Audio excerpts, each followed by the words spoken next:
చిన్న ప్రాబ్లం వచ్చిందంటే శుక్రవారం నాడు మధ్యాహ్నం 3-4 గంటల మధ్య 11-12 గంటల నుంచి విఐపీల తాకిడి పెరిగింది. నేను విఐపీలను ఎక్కడ అంటలేను, కానీ ఒక్కొక్క విఐపీ 40 వెహికల్ 50 వెహికల్ పట్టుకొని వచ్చారు. విజువల్ చూస్తా ఉన్నాం. విఐపీలు 3-4 వెహికల్స్ తోటి వస్తే ఏం ప్రాబ్లం ఉండదు. వాళ్ళ అన్యాయులు కానీ వాళ్ళు కానీ వచ్చినప్పుడు వాళ్ళని డివైడ్ చేసుకొని తీసుకొని రావాలి. ఇప్పుడు వాళ్ళు వచ్చారు, మేము విఐపీలం కదా అని వచ్చారు. వచ్చిన తర్వాత అందరు కమాండ్ కంట్రోల్ కాడికి వస్తున్నారు. అక్కడ ఓన్లీ విఐపీకి మనము ఒక మనిషి 2 మనుషులు పట్టే గేట్నే ఇచ్చినాం. కానీ 200 మందిని ఒక విఐపీ పేరు మీద వచ్చిన వాళ్ళైతే 200 మందిని పట్టుకొచ్చారు. వాళ్ళ 40-50 వెహికల్ అన్ని ఎలిఫాడ్ దాకా తీసుకురావాలి. అక్కడ బస్ స్టేషన్ కాడ అవన్నీ ఇట్లా క్రాస్ కావాలంటే ఒక విఐపీ వెహికల్ దాటాలంటే కనీసం ఒక 2-3 నిమిషాలన్నా ఆడ బస్సులు ఆపాల్సి వస్తుంది. అట్లా కూడా చాలా అయింది.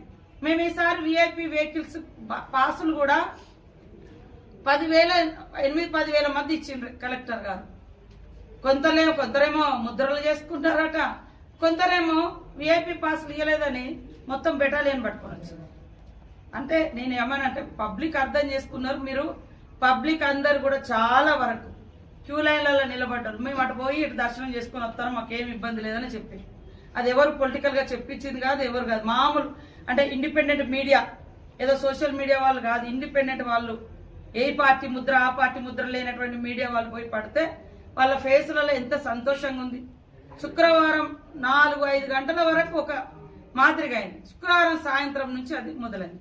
దీన్ని కొంతమంది పొలిటికల్ ఇంటెన్షన్ తోటి ఏదో ఫెయిల్ అయింది. ఇన్ని కోట్ల మందికి దాదాపు 40 రోజుల నుంచి మా జిల్లా చిన్న జిల్లా, యంత్రాంగం తక్కువ యంత్రాంగం అయినా కూడా మార్చి వాళ్ళే డ్యూటీలు చేసి చేయడం జరిగింది. ఒకే ఒక్కటి ఆ విఐపీల వెహికల్స్ దాటియడం ఆ బస్ స్టేషన్ కాడ విఐపీలకు వాస్తవానికి మనము అటు రోడ్ ఇచ్చినాం, మంచి సీసీ రోడ్ కూడా వేసి గద్దెల దాకా వచ్చడానికి ఇచ్చినాం. కానీ అందరూ మేము ఇదే రావాలి వాళ్ళు వస్తే ఓకే. వాళ్ళ వెనుక కూడా వాళ్ళు 30-40-50 వెహికల్స్ పట్టుకొని వస్తే అక్కడ అది స్టక్ అయిపోయింది. దానికి తోడు 2 బస్సులు కూడా ఆడ ఉండిపోయింది. అయినా కూడా అది కూడా జరగకుండా ఉండాల్సింది అనేది మాకు అంటే మా మదనం ఉంది, మాకు బాధ ఉంది. మేము ఒక డిస్కస్